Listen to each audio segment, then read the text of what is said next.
Gagawa tayo ng paper mache gamit yung balon natin with charyo.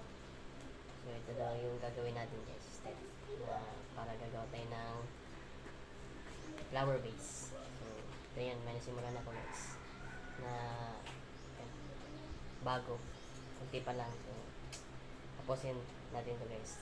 Sana panoorin nyo hanggang matapos guys. So, yan. Stipot lang guys.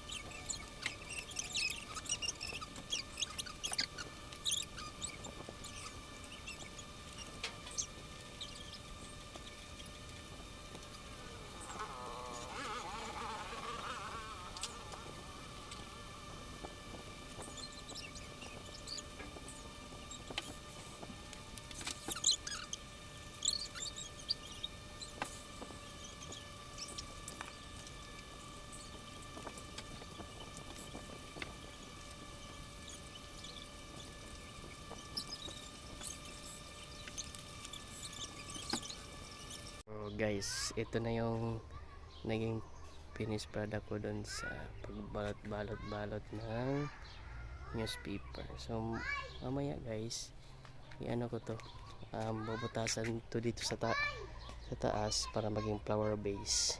Tapos lagyan natin ng kuwan sa base dito sa baba para dun sa ano niya, sabitan. Ito na yun guys.